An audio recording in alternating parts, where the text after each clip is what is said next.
Carry On, Mr. Bowditch, by Jean Lee Latham. Chapter 4.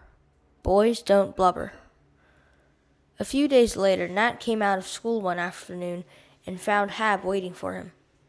"Come on, Nat. I'm going to show you a new kind of ship. She's the Freedom." Out on the wharf, men were trundling boxes and bales of cargo to the Freedom. "She isn't a privateer," Nat said. "She's carrying cargo." Then he saw guns mounted on the deck. "She's a letter of marque ship," Hab said. "She carries cargo, but she can fight if she has to." Hab straightened. Nat gulped. "Does Mother know? And Father?" "Sure, they all know. They understand. After all, I come from a long line of sea captains, don't I? And I'm big for my age." "I'm growing," Nat said. He grinned. "I bet next winter I'll be too big for my coat, and William will get it." Nat remembered last winter when Hab had outgrown his coat. "Did you get cold last winter, Hab?" "Plenty cold." Nat was puzzled. "But when the boys yelled at you, you always said, 'I'm not cold. Only sissies need winter coats.'" "Of course," Hab frowned. "Boys don't blubber. If something hurts, you say it doesn't." He looked up at the tall masts of the Freedom and grinned. "She's a grand ship, isn't she?" Nat's stomach felt hollow. What would it be like with Hab gone? But boys don't blubber. He bit his lips to steady them and squared his shoulders. "Yes, Hab, a grand ship. How long before you sail?" Hab shrugged and looked important. "We can't tell. The British are trying to blockade the harbor. They've got ships offshore there, all the time, watching for our ships. What would happen if they catch the Freedom?" Hab shrugged again. "They won't." Nat shivered. A few mornings later, when he awakened, Hab was gone. He'd left a note for Nat. "Dear Nat, it's foggy tonight, so we're going to sail. Tomorrow, the British will be watching for us, but we'll be gone. You're the oldest boy now. Remember, boys don't blubber. Yours sincerely, Hab." Nat scrambled into his clothes and hurried downstairs and out of the house. He ran toward the wharf. The Freedom was gone. Nat turned from the wharf, back into town, and climbed a little hill. He looked toward the sea. The fog had cleared. Had the Freedom escaped from the English ship, or had she been captured? How long would it be before they'd know what happened? A year? 2 years? At the breakfast table, everyone talked fast and tried to sound cheerful. "I think the war is almost over," Father said. "That's what the ship owners think, too. You can tell. That's why they're sending out letter of marque ships now. If a privateer's at sea when the war ends, she'll have her voyage for nothing. But a letter of marque ship will go right on about her business, carrying cargo, buying and selling, making money for her owner. Making money hand over fist." Nat knew Father was thinking about Elias Derby. He was one of the richest ship owners in Salem. People said he was one of the richest men in the country. "If the war's almost over, will things get better now?" Liza asked. Father nodded. "Of course, just any day now." But things didn't get better. All summer, prices climbed higher and higher, and food got scarcer and scarcer. Sometimes Mother and Granny did not have anything to cook but potatoes, 3 meals a day. In the fall, Hab came back. He was brown as an Indian. Granny said he had grown a foot in every direction. "Did the Freedom have any fights?" Nat asked. Hab shook his head and grinned. "Not a fight. The English can't catch her. She's too fast for them." "Don't worry about the Freedom, Nat." But a week later, when Hab sailed again, Nat did worry. Would the Freedom escape? How long before they'd know? Then one morning Nat wakened suddenly to hear bells clanging and men shouting. Everybody in the house was stirring. "I wonder what's wrong," Mother said. It's a bad wreck, or a bad fire, Father said as he hurried to open the door. Outside, men were shouting, Cornwallis is taken! We've won the war! Hooray! Cornwallis is taken! For a moment, everybody stood and stared. Then they all began to laugh and talk at the same time. Father hugged Mother and Granny. Nat hugged Mary and Liza. William and Sammy jumped up and down and yelled. Even Lois, the baby, squealed.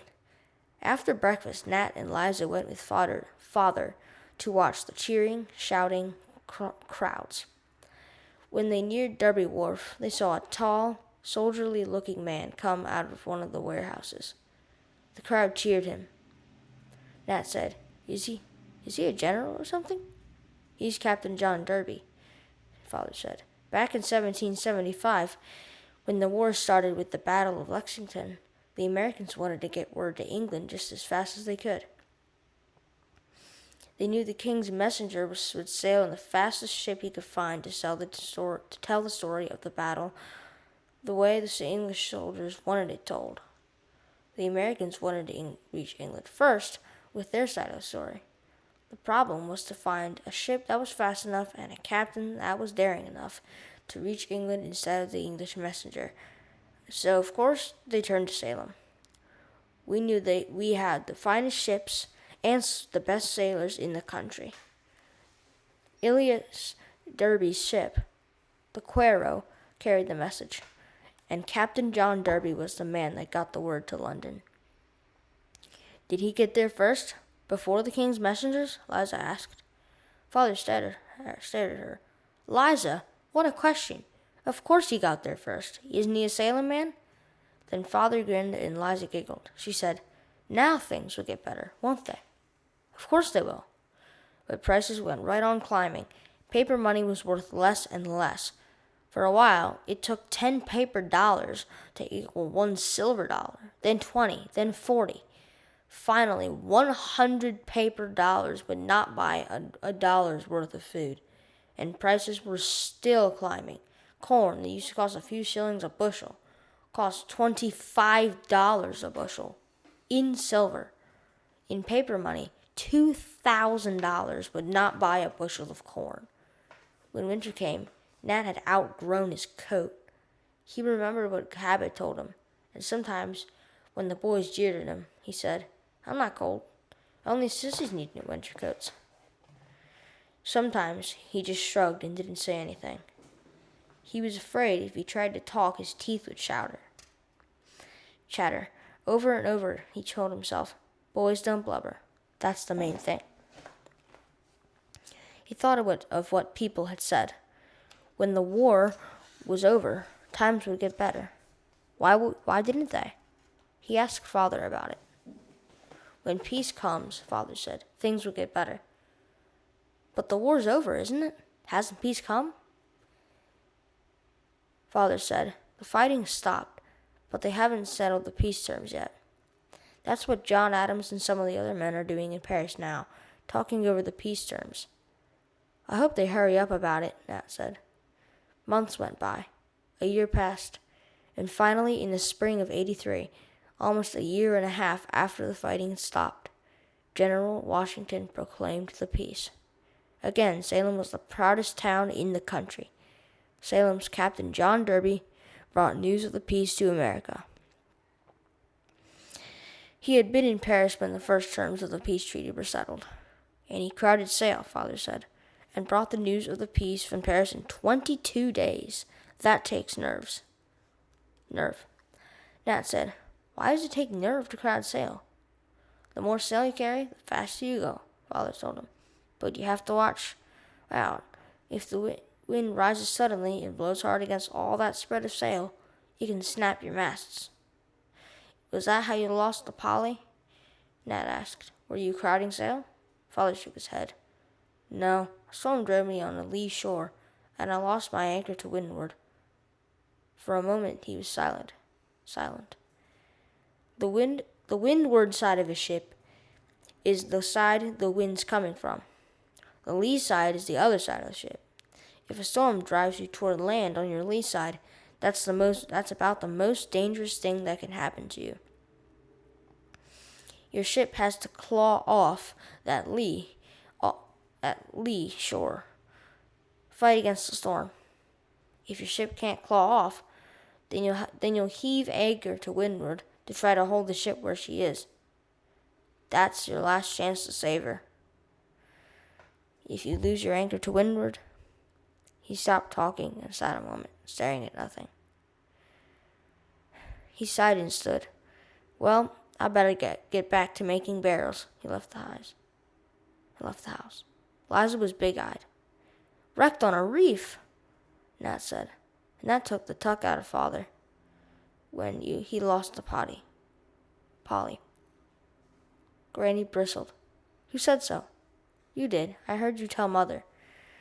Granny eyed Nat over her spectacles. "Why don't you and Liza go and watch the celebrating?" They held hands and ran up Derby Street. Liza gasped when the guns in Salem Harbor fired salutes and the cannon on the forts boomed in answer. The sailors were celebrating louder than anyone else. One big sailor got up on a barrel and yelled questions.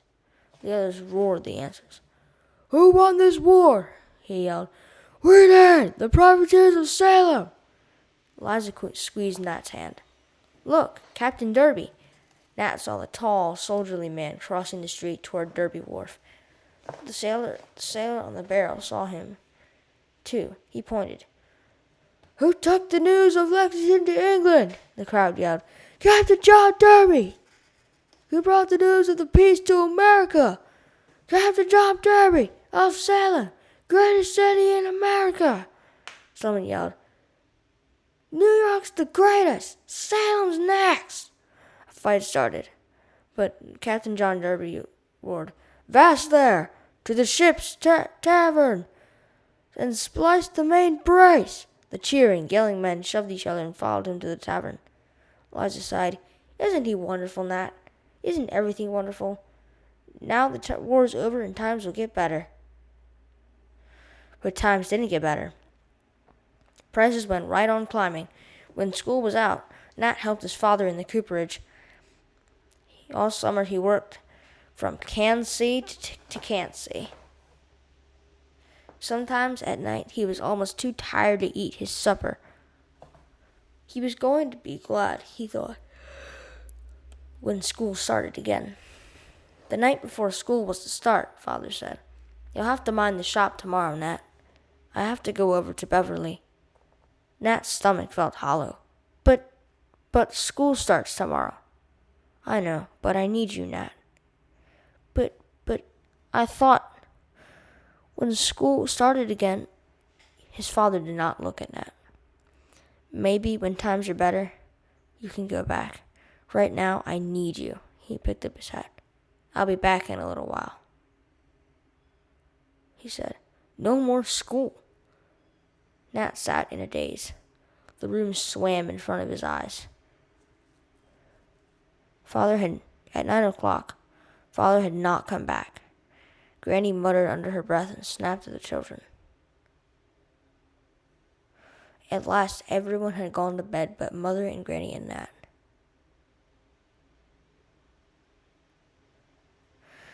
Mother said, "Nat, would you like to take a walk with me?"